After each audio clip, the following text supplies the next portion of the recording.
تو لہذا شروع کرتے ہیں۔ فصل فی الخاص والعام، یہ فصل ہے خاص اور عام کے بارے میں۔ قرآن کا جو خاص ہوتا ہے، قرآن کا جو عام ہوتا ہے، اس کے بارے میں، اور آگے یہ پھر خاص کی پہلے تعریف بیان کریں گے اور عام کی تعریف بیان کریں گے۔ فالخاص لفظ وضع لمعنی معلوم او لمسمى معلوم علی الانفرادی۔ اس کو سمجھانے کے لیے میں نے آپ کے لیے اس عبارت کو اعراب کے ساتھ لکھا ہے یہاں پہ، اور میں دکھا دیتا ہوں آپ کو۔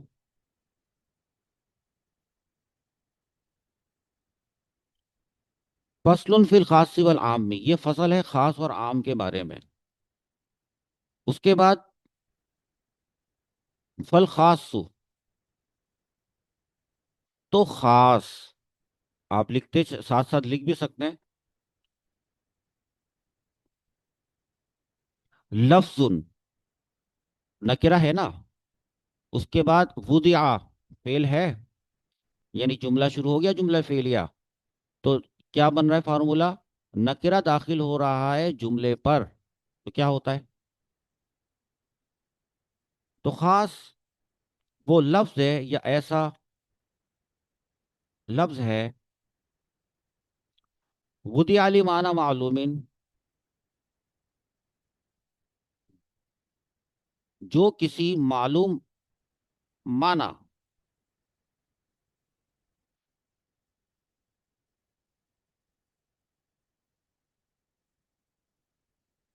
او لمسمى معلوم، یا کسی معلوم شخص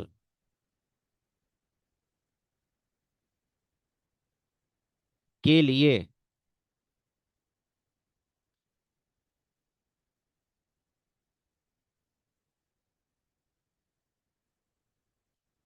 لام زیر لی، لیمانہ معلوم، یہ کے لیے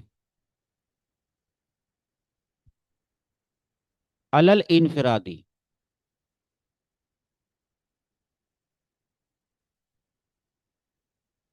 انفرادی طور پر۔ آخر میں فعل کا ترجمہ کریں، فعل کیا تھا؟ بدیع، مجہول، وضع کیا گیا ہے یا ہو۔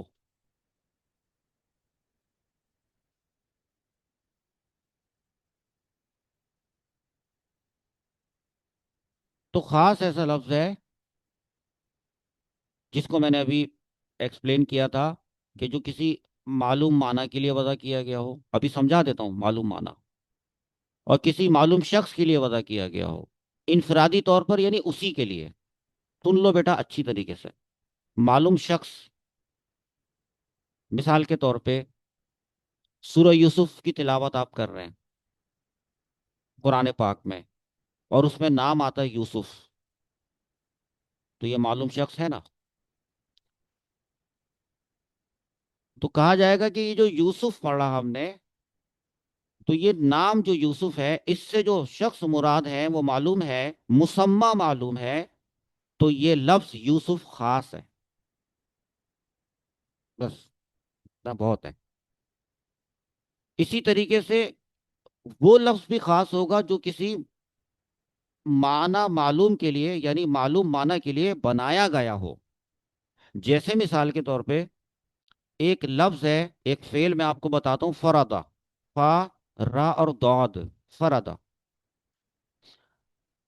فردا، فردا، فردو، فردت، فردتا، یہ جو آپ گردان پڑھ رہے ہیں آخر میں فردتو، فردنا، اس کا آپ کو ڈکشنری میں یا کہیں آپ کو سمجھ میں آ رہا ہے، اس کا مطلب ہوتا ہے فردا، آپ سمجھتے ہیں فرض کیا اس ایک شخص نے، جیسے مثال کے طور پہ میں نے اپنے اسٹوڈنٹس پر یہ کام کرنا فرض کیا، فردا، آپ ایسا سمجھتے ہیں، جبکہ اس کا جو معلوم معنی ہے وہ یہ ہے کہ کسی چیز کی مقدار مقرر کی، ہاں، اتنے درہم ہونے چاہیے، اتنی رقم ہونی چاہیے، اتنے کلو کا ہونا چاہیے، اتنا والیوم ہونا چاہیے، اتنے افراد ہونے چاہیے، اتنی مقدار ہونی چاہیے۔ تو مقدار کے مقرر کرنے کے لیے یہ ایک لفظ آتا ہے فردا، جس کا معنی ہوتا ہے مقدار مقرر کرنا۔ اس معنی کے لیے اس کو وضع ہی اس معنی کے لیے کیا گیا ہے، تو قرآن پاک میں جب فردا آئے گا تو اس سے مراد یہی ہوگی، اس کو کہتے ہیں معلوم معنی۔ اور اس کی مثال آگے آئے گی، ابھی آگے مثالیں ہی مثالیں ہیں۔ تو یہ بات بہت اچھی طریقے سے، اور خاص کی جو یہ ڈیفینیشن یہاں پہ لکھی ہوئی نظر آ رہی ہے، یہ بہت اچھے انداز میں آپ کو سمجھ میں آ جائے گی۔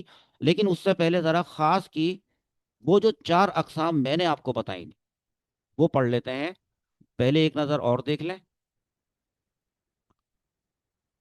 خاص کی میں نے آپ کو یہاں پر بتائی تھی چار صورتیں، یا تو اس سے مراد، بلکہ یہاں سے ایسے دیکھ لیں، خاص الفرد، ایک فرد مراد ہو، جیسے کہ یوسف ابھی میں نے بتایا تھا، موسیٰ۔ خاص العدد، جیسے ثلاثہ اربعہ ستہ۔ خاص النوع، جیسے رجل امرأتن۔ خاص الجنس، جیسے کہ انسان اور حیوان۔ یہ چار ہوتی ہیں، تو بعض کے نزدیک تین ہوتی ہیں۔ ہاں، بعض کے نزدیک تین کیسے ہوتی ہیں؟ عدد کہاں جاتا ہے؟ وہ عدد جو ہے وہ خاص الفرد میں آ جاتا ہے، ٹھیک ہے؟ تو پھر اس حساب سے تین ہوتی ہیں۔ اصول الشاشی کے مصنف علیہ الرحمٰ نے بھی تین بتائی ہے، انہوں نے بھی تین بتائی ہیں، وہ میں آپ کو دکھا دیتا ہوں۔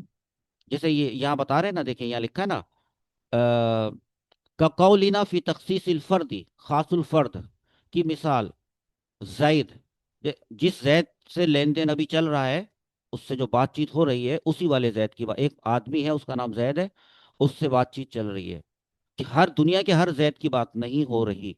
تخصیص اس لیے کہہ رہے ہیں کا قولینا، جیسے کہ ہمارا کہنا، فی تخصیص الفردی، فرد کی تخصیص میں، فرد کو خاص کرنے میں، یا فرد کے خاص ہونے میں زید، و تخصیص نوعی، یا کسی نوع کی تخصیص میں رجل یا امرأتن۔ یہ والی چیز اب مصنف علیہ رحمت بتا رہے ہیں، تو ہم لکھ رہے ہیں،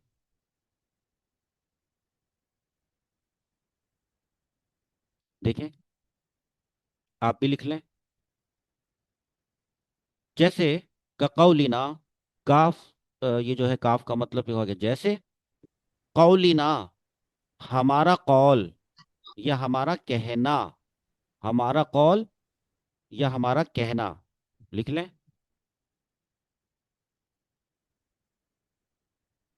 کی تخصیص الفردی، کس کس وقت میں؟ فرد کی تخصیص میں، اس کے خاص کرنے میں یا ہونے میں۔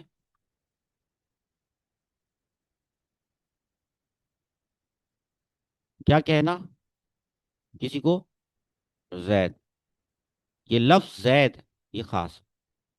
آگے، وفی تخصیص النوعی، اور نوع کی تخصیص میں۔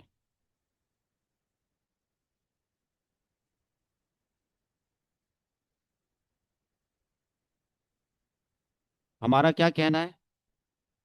رجل، مرد۔ آگے لکھے وفی تخصیص الجنسی، اور جنس کے خاص کرنے میں۔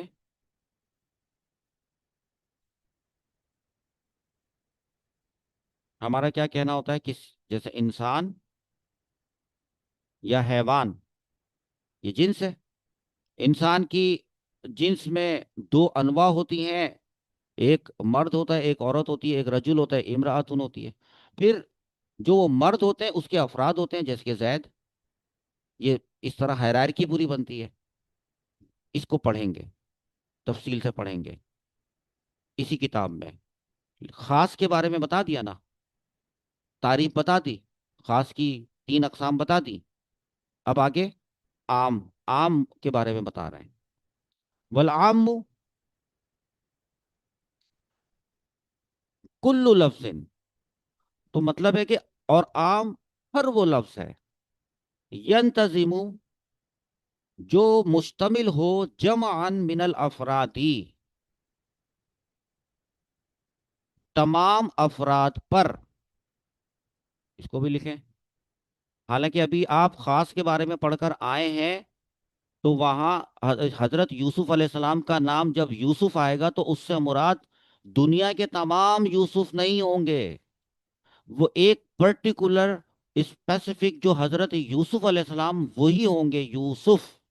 تو لہٰذا وہاں پر خاص میں یہ والی بات نہیں ہوتی تھی جو عام میں ہو رہی ہے. عام اس سے بالکل الگ ہے. تو لکھیں کہ اور عام کل لفظ، ہر وہ لفظ ہے، ینتظم جمعان من الافرادی، جو تمام افراد کو شامل کیے ہوئے ہو. انڈرسٹینڈ؟ اچھا، تمام افراد کو شامل کیسے ہوتا ہے؟ دو طریقے سے ہوتا ہے، یا تو لفظاً ہوتا ہے یا مانن ہوتا ہے. لفظاً یا مانن. اما لفظاً،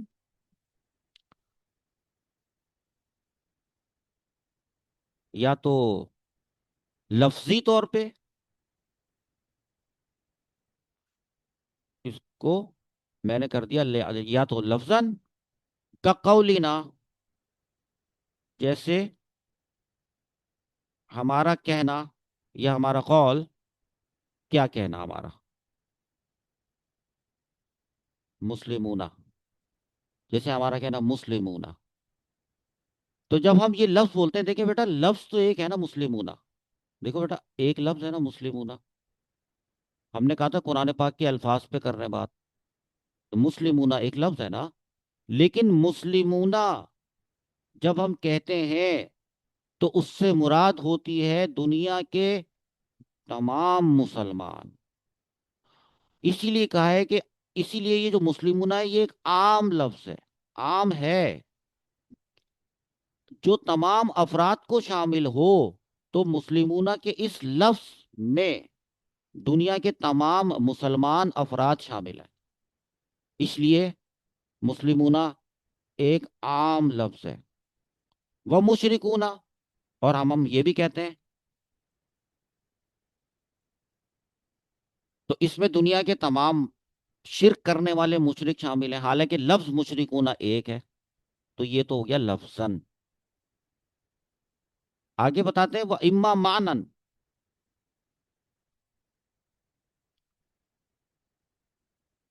اور یا، تو ایک ہی لکھ لینا. اور یا معنوی طور پہ ہمارا کہنا یا ہمارا قول. کیا ہم کہتے ہیں؟ من وہ جو اس میں موصول ہوتا ہے، اور ما وہ جو اس میں موصول ہوتا ہے.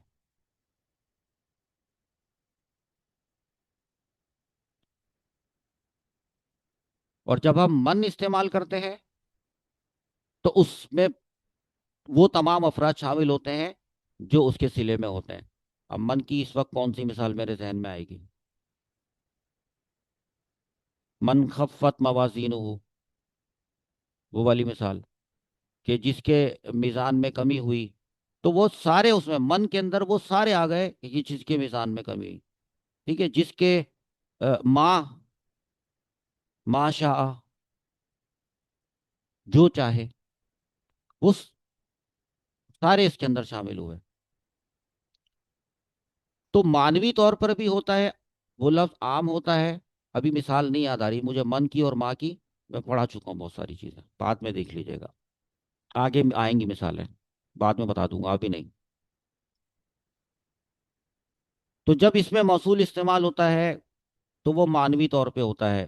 وہ اس میں موصول اصول فقہ میں ایک ایسا لفظ ہے جو عام ہے. صحیح ہے. اور جو لفظی طور پہ ہوتا ہے لفظاً، جیسے مسلمونا مشرکونا، یہ بھی عام ہے.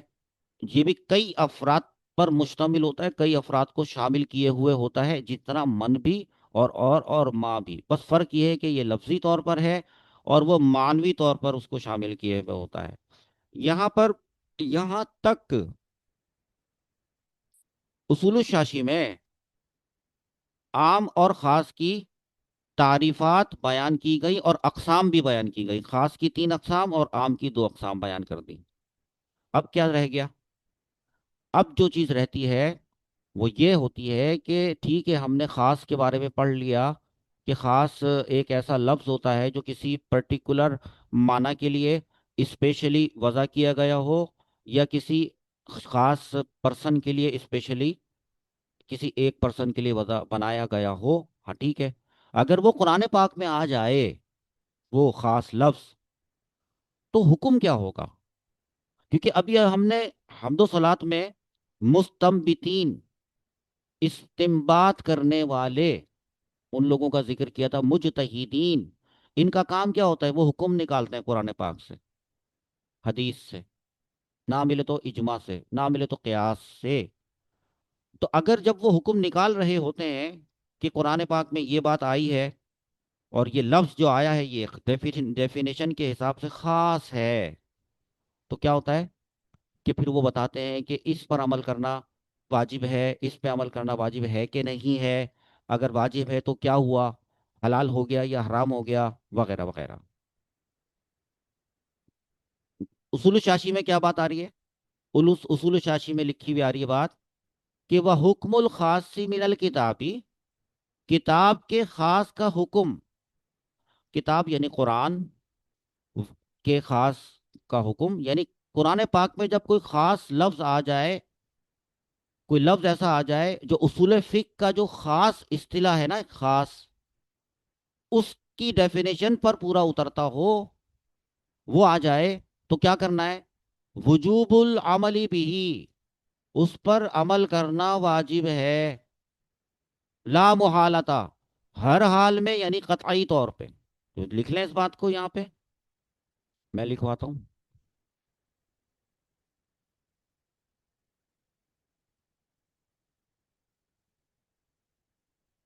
اور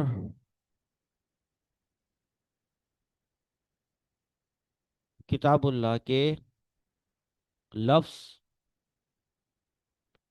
خاص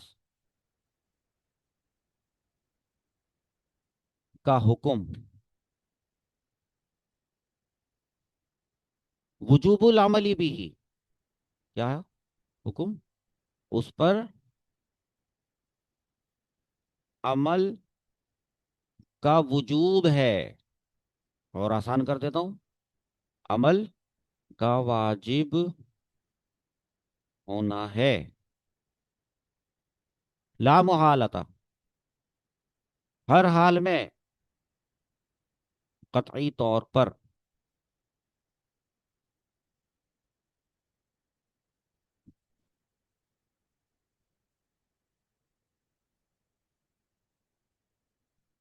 شروع شروع میں یہ باتیں بڑی مشکل لگ رہی ہیں آپ لوگوں کو، مجھے معلوم ہے. آگے چل کے اتنی آسان لگیں گی اور اتنا لطف آپ کو آئے گا کہ آپ خود کہیں گے کہ یہ بہت انٹرسٹنگ سبجیکٹ ہے. لکھا ہے کہ کتاب اللہ کے لفظ خاص کا حکم، اس پر عمل کا وجوب ہوئے، اس پر عمل کا واجب ہونا ہے قطعی طور پہ. قرآن پاک میں اگر کوئی لفظ آئے اور وہ ہو خاص ڈیفینیشن کے اعتبار سے، تو لازم ہے کہ اس پر عمل کیا جائے گا. ہاں، عمل کیا جائے گا، کیونکہ بعض ایسے بھی دوسرے الفاظ قرآن پاک میں، ابھی تو الفاظ کی کیٹیگریز میں سے ایک پہلی ہے جو ابھی آپ نے پڑھ رہے ہیں، اور بھی آئیں گی، تو اس پہ عمل کرنا واجب نہیں بھی ہوگا، وہ والی بھی آئیں گی. اب دیکھیں بیٹا، فرض کریں کہ قرآن پاک میں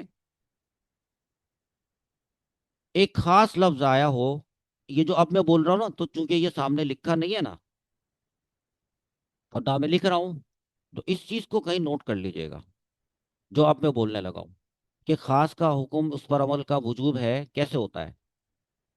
کہ قرآن پاک میں اللہ تعالیٰ نے ارشاد فرمایا وَرْكَعُوا مَعَ الرَّاكِعِينَ، اور رکوع کرنے والوں کے ساتھ کیا کرو؟ وَرْكَعُوا، پہلے امر کا صیغہ ہے، رکوع کیا کرو.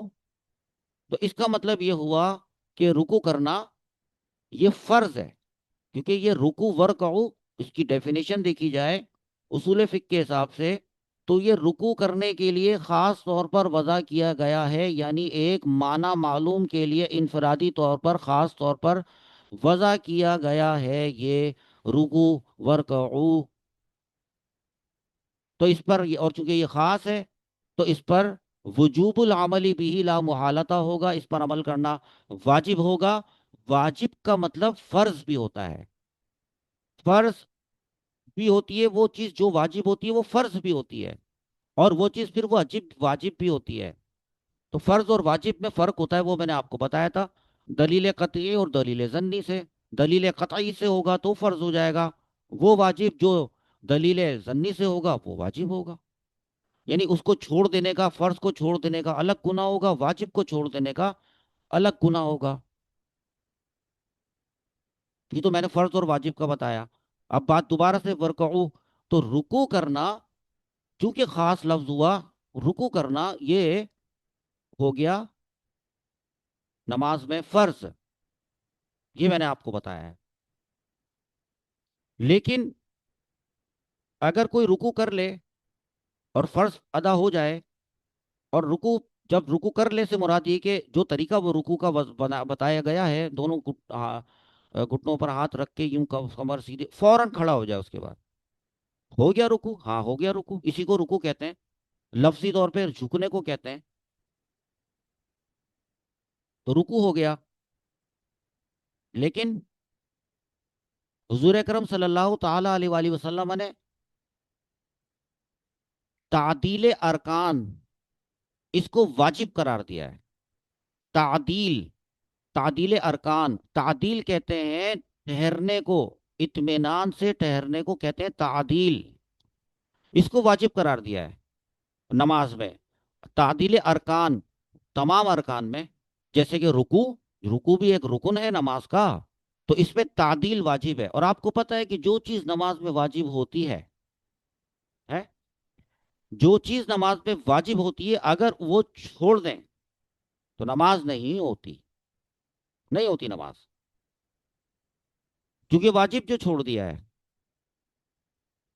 اگر یاد رہا تو آخر میں سجدہ سہو کرنا پڑے گا، سجدہ سہو کر لیں گے تو پھر نماز درست ہو جائے گی، مان لی جائے گی۔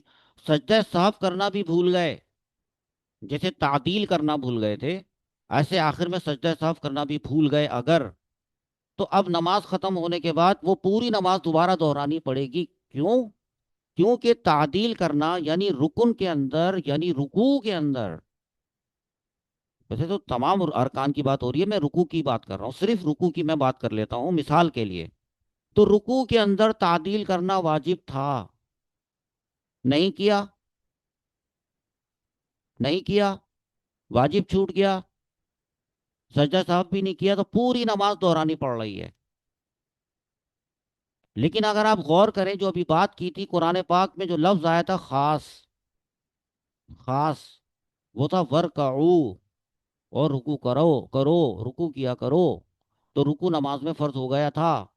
لیکن قرآن پاک میں ورکعو مع الراکعین میں یہ تو نہیں لکھا ہوا کہ تعدیل بھی کرنا جب رکوع میں جانا، تو یہ تو نہیں لکھا ہوا قرآن پاک میں کہ جب رکوع کرنا تو اس رکوع میں اطمینان سے ٹھہرنا، اور اطمینان سے ٹھہرنے کو بھی ایکسپلین کیا جائے گا کہ اطمینان سے ٹھہرنا شریعت میں کب مانا جائے گا، کہ ہاں اطمینان سے یہ شخص رکوع میں ٹھہرا یا سجدے میں ٹھہرا۔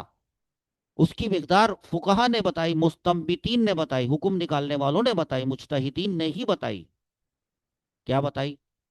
اتنی دیر تک ٹھہرے رہنا کہ جتنی دیر میں وہ شخص 3 مرتبہ سبحان اللہ، سبحان اللہ، سبحان اللہ، اتنی مقدار ٹھہر لے، اتنی ڈیوریشن، اس کو کہیں گے تعدیل۔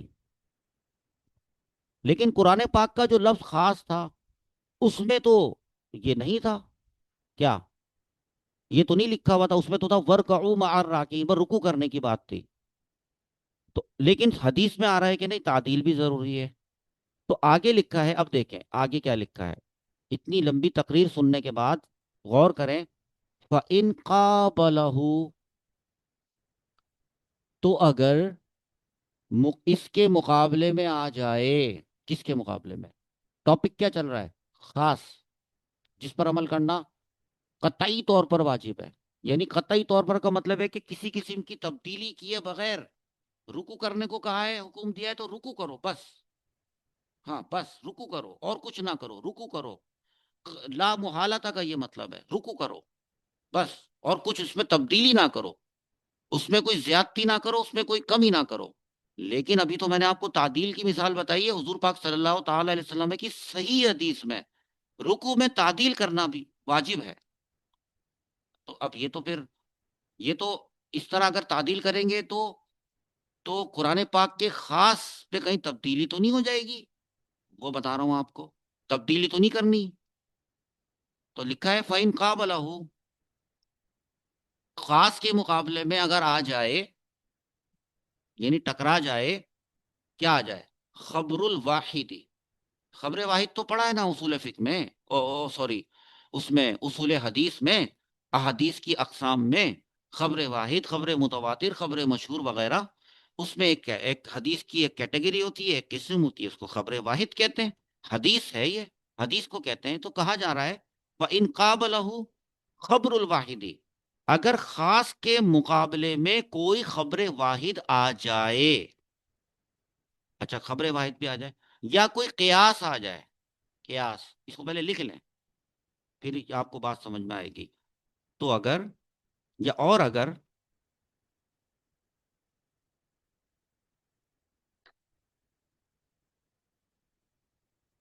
خاص کے مقابلے میں کوئی حدیث، اور میں خبر واحد ہی لکھ دیتا ہوں، کوئی خبر واحد آ جائے، اول قیاسو، یا قیاس آ جائے، تو کیا کریں گے؟ تو فَإِن، اگر امکنا، ممکن ہو، کیا چیز ممکن ہو؟ الجمع بینہما، بینہما، ہما ضمیر تثنیہ کی ہے، ان دونوں کو، ان دونوں کے درمیان جمع ممکن ہو، یعنی دونوں کو جمع کر دینا ممکن ہو. کن دونوں کو؟ کن دونوں کو؟ خاص کو اور حدیث کو، قرآن کو اور حدیث کو. قرآن کے لفظ خاص جس پر عمل کرنا واجب تھا، اس میں ایک بات بیان کی گئی تھی، لیکن حدیث میں کوئی اور بات بیان کی گئی. تو حدیث پہ بھی عمل کرنا ہے اور قرآن پہ بھی عمل کرنا ہے اور حدیث پہ بھی عمل کرنا ہے. اگر ممکن ہو حدیث اور قرآن دونوں کو جمع کرنا، تو اگر، اب لکھ رہا ہوں میں، تو اگر ممکن ہو ان دونوں کو جمع کرنا، یعنی حدیث پہ بھی عمل ہو جائے اور قرآن پہ بھی عمل ہو جائے، لیکن کس انداز میں؟ بدونی تغییری، بغیر تبدیلی کے، فی حکم الخاصی، خاص میں کوئی تبدیلی نہیں ہونی چاہیے. اس طرح جمع کرنا، ابھی جمع کر کے بتاتا ہوں. خاص میں، خاص کے حکم میں تغیر کا مطلب ہوتا ہے تبدیلی،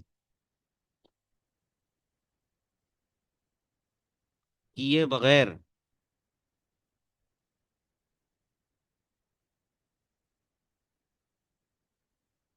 کیا ہو؟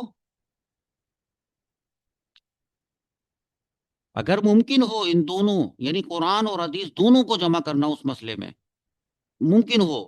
کس طرح ممکن ہو؟ کہ خاص کے حکم میں تبدیلی کیے بغیر ممکن ہو. تو کیا کیا جائے گا؟ یعمل بہما، بہما دونوں پر کیا کیا جائے گا؟ یعمل، عمل کیا جائے گا. تو کیونکہ جزا ہے،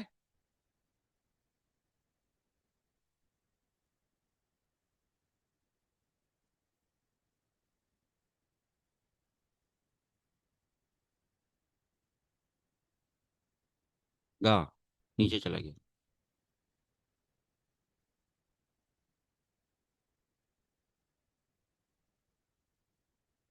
تو دونوں پر عمل کیا جائے گا. کیسے؟ قرآن پاک میں ورکعوا مع الراکعین، تو بالکل اس پہ عمل کیا جائے گا. اور رکوع کو جو مجتہد ہیں، جو یہ حکم نکالتے ہیں، انہوں نے بتایا کہ رکوع فرض ہے نا قرآن پاک کی اس حکم کی وجہ سے، تو رکوع فرض ہے.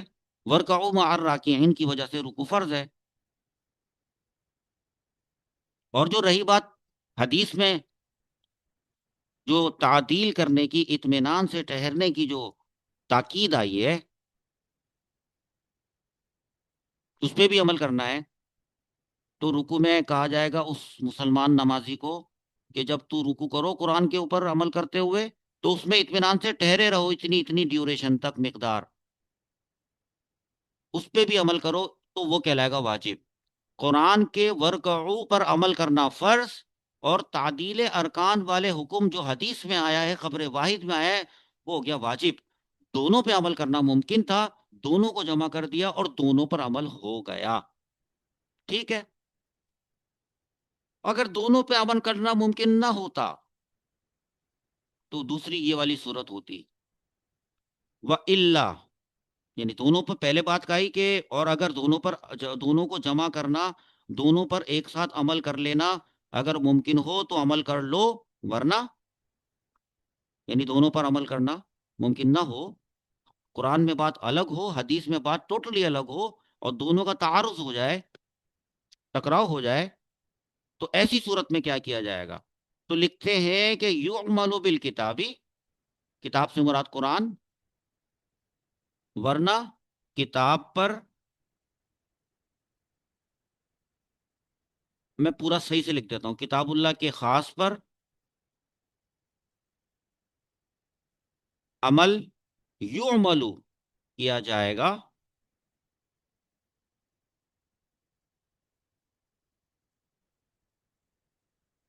وَيُتْرَکُ، اور ترک کر دیا جائے گا، ما، اس چیز کو، یعنی حدیث کو یا قیاس کو، اس چیز کو، کس چیز کو؟ یقابلہ، جو مقابلے میں آ گئی یا آ جائے، کس کے مقابلے میں؟ قرآن کے خاص کے مقابلے میں، ما یقابلہ، جو سامنے آ جائے، جو قرآن کے خاص کے لفظ کے سامنے آ جائے، وَيُتْرَکُ، اور ترک کر دیا جائے گا اس حدیث کو یا قیاس کو، تو لکھ دیتے ہیں اس چیز کو جو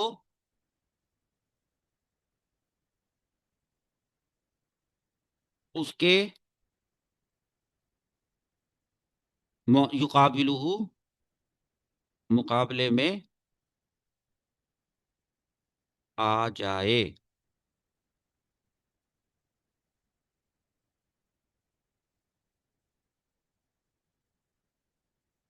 یہاں تک کی بات سمجھ میں آ گئی ہوگی۔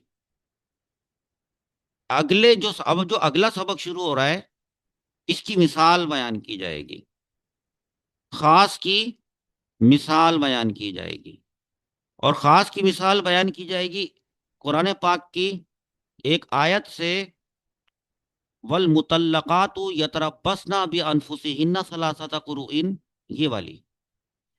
تو اس میں یہ جو ثلاثہ ہے، یہ ایک لفظ ہے، یہ ایک لفظ ہے، اور ڈیفینیشن کے حساب سے یہ خاص ہے، یہ خاص ہے، جو ایک عدد معلوم کے لیے انفرادی طور پر وضع کیا گیا ہے، خاص ہے، تو اس پر عمل کرنا واجب ہے، یہ بھی پتہ چل گیا۔ تو اس پر عمل کیسے کیا جائے گا؟ اگلے سبق میں آپ یہ سیکھیں گے کہ وہ عورتیں جن کو طلاق ہو گئی، ان کے بارے میں، عدت کے بارے میں بیان آ رہا ہے کہ وہ اپنے آپ کو روکے رکھیں اگلی شادی کرنے سے پہلے، کہ وہ اپنے آپ کو کب تک روکے رکھیں؟ ثلاثۃ قروء، 3 قروء کی مدت کی عدت تک اپنے آپ کو روکے رکھیں، پھر شادی کریں۔ تو قروء کے 2 مطلب ہے، کسی نے اس کا مطلب لیا حیض، تو ترجمہ بن رہا ہے کہ 3 حیض، تو اس کا مطلب بن رہا ہے کہ طلاق یافتہ عورت کی جو عدت ہوتی ہے، اس کی جو مدت ہوتی ہے وہ 3 حیض ہوتی ہے. ہاں. اور کسی نے اس کا قروء کا جو مطلب لیا ہے وہ لیا ہے طہر، وہ جو حیض کے بعد والا پاکی کا زمانہ ہوتا ہے، تو بن رہی ہے 3 طہر. تو کہاں پہ خرابی پیدا آئے گی، کہاں پہ آزمائش آئے گی، کہاں پہ کنفیوژن آئے گی، اور اس کنفیوژن کو کیسے دور کیا جائے گا؟ قرآن کے خاص پہ عمل کیا کرنا واجب ہے. 3 پہ عمل کیا جائے گا. 3 کی تعداد کو ہر صورت میں لا محالتا پورا کیا جائے گا، ورنہ قرآن کے خاص پہ عمل نہیں ہوگا. عمل نہیں ہوگا تو وہ چیز بھی نہیں ہوگی، یعنی عدت ہی نہیں ہوگی. عدت نہیں ہوگی تو پھر بعد میں نکاح بھی نہیں ہوگا. ہوگا تو پھر باطل ہو جائے گا وغیرہ وغیرہ، بہت سارے پھر اس سے تفریعات مسائل نکلیں گے. یہ ہوگا ہمارا اگلا سبق.